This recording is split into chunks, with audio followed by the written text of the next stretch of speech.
Welcome to learning നോഗ്.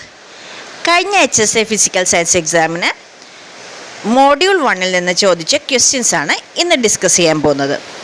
നമുക്ക് ഈ question paper complete module wise questions ആയിട്ട് ഡിസ്കസ് ചെയ്ത് പോകാം. ഓക്കെ, അപ്പോൾ മോഡ്യൂൾ 1-ൽ നിന്നുള്ള ആദ്യത്തെ ക്വസ്റ്റ്യൻ ഇതാണ്. ഒരു ലോറിക്കും ഒരു സൈക്കിളിനും ഒരേ ഗതികോർജ്ജമാണുള്ളത്. ഏതിനാണ് ആക്കം കൂടുതൽ? ഇവിടെ നമുക്കറിയാം kinetic energy is equal to P²/2m. അങ്ങനെ ആകുമ്പോൾ P is equal to √2m into kinetic energy. അപ്പോൾ ഇതിൽ നിന്ന് നമുക്ക് മനസ്സിലാകും ആക്കവും മാസും ആനുപാതികമാണെന്ന്. അങ്ങനെ വരുമ്പോൾ മാസ് കൂടുമ്പോൾ ആക്കം കൂടും. ഇവിടെ ലോറിക്കാണ് മാസ് കൂടുതൽ, അപ്പോൾ അതിന് ആക്കം കൂടും. അപ്പോൾ ഇവിടെ ഉത്തരം C ആണ്. അടുത്ത ചോദ്യം, ചന്ദ്രനിലെ പലായന പ്രവേഗം എത്രയാണ്? ഇവിടെ ഉത്തരം 2.38 km/s ആണ്. ഇതിൽ ആദ്യത്തെ ഓപ്ഷൻ കണ്ട് തെറ്റിക്കാൻ നിൽക്കരുത്. 11.2 എന്നത് ഭൂമിയുടെ എസ്കേപ്പ് വെലോസിറ്റിയാണ്. അടുത്ത ചോദ്യം, ഒരു സ്പ്രിങ്ങിൻ്റെ ഒരറ്റം ഉറപ്പിച്ചിരിക്കുകയും മറ്റേ അഗ്രത്തിൽ 4 കിലോഗ്രാം തൂക്കിയിട്ടിരിക്കുന്നു. സ്പ്രിംഗ് കോൺസ്റ്റന്റ് 1 Nm/m ആണ്. എങ്കിൽ ഈ ലോഡഡ് സ്പ്രിങ്ങിൽ ഓസിലേഷൻ പീരീഡ് എത്രയാണ്?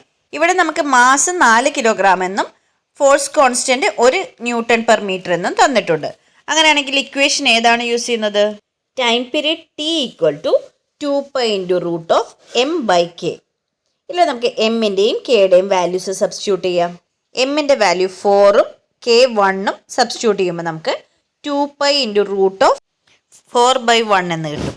That is equal to 2π × 2, that is equal to 4π എന്ന ആൻസർ കിട്ടും. അപ്പോൾ ഇവിടെ നമുക്ക് ഓപ്ഷൻ ബി ആണ് കറക്റ്റ് ആൻസർ ആയിട്ട് വരുന്നത്. നമ്മുടെ അടുത്ത ചോദ്യം, 480 ഹെർട്സ് 482 ഹെർട്സ് ഉള്ള 2 ട്യൂണിംഗ് ഫോർക്കുകൾ ഒരേ സമയത്ത് കമ്പനാവസ്ഥയിലായാൽ അവിടെ ഉണ്ടാകുന്ന ബീറ്റിൻ്റെ ആവൃത്തി എത്രയാണ്? ബീറ്റ് കണ്ടുപിടിക്കാനായി 2 ആവൃത്തികളും തമ്മിൽ സബ്ട്രാക്ട് ചെയ്താൽ മതി. ഇവിടെ 482 മൈനസ് 480 ചെയ്യുമ്പോൾ 2 ഹെർട്സ് എന്ന് ഉത്തരം കിട്ടും. അപ്പോൾ ഇവിടുത്തെ ആൻസർ ഓപ്ഷൻ എ ആണ്. അടുത്ത ക്വസ്റ്റ്യൻ, ഷിയർ മോഡുലസിൻ്റെ സമവാക്യം. ഉത്തരം ആൻസർ സി ആണ്, G = F/A∠θ. അടുത്ത ചോദ്യം, നമ്മൾക്ക് ബീച്ചിലെ നനഞ്ഞ പ്രതലത്തിൽ കൂടി എളുപ്പം നടക്കാൻ സാധിക്കുന്നു. കാരണം? ആൻസർ വരുന്നത് ജലകണികകളുടെ എക്സസ് ഓഫ് പ്രഷർ കൂടുതലാണ്. അതായത് ഓപ്ഷൻ സി ആണ്. അതായത് ഈ സർഫസ് ടെൻഷൻ കൂടുതലായിരിക്കും. അപ്പോൾ ഈ പാർട്ടിക്കിൾസ് ചേർന്നിരിക്കും. അപ്പോൾ അതുകൊണ്ട് തന്നെ ഈസി ആയിട്ട് നമുക്കതിൻ്റെ പുറത്ത് നടക്കാൻ കഴിയും. അടുത്ത ചോദ്യം, പ്ലാറ്റ്ഫോമിലേക്ക് സമവേഗത്തിൽ വരുന്ന ട്രെയിനും ട്രെയിനിൻ്റെ അടുത്തേക്ക് പ്ലാറ്റ്ഫോമിൽ കൂടി വരുന്ന കുട്ടിയെയും കണക്കിലെടുത്താൽ ട്രെയിനിൻ്റെ എൻജിൻ്റെ വിസിലിൻ്റെ ആവൃത്തി കുട്ടിക്ക് എങ്ങനെ തോന്നും? ഇവിടെ വരുന്നത് ഡോപ്ലർ എഫക്റ്റ് ആണ്. അപ്പോൾ രണ്ടുപേരും ചലനത്തിലായതുകൊണ്ട് ആവൃത്തി കൂടുന്നു. അടുത്ത ചോദ്യം, സോഡാക്കുപ്പി തുറക്കുമ്പോൾ സോഡാ വെള്ളത്തിലൂടെ വായു കുമിളകൾ മുകളിലേക്ക് പോകുന്നതിന് കാരണം അവയുടെ ടെർമിനൽ വെലോസിറ്റി. ഉത്തരം വരുന്നത് നെഗറ്റീവാണ്.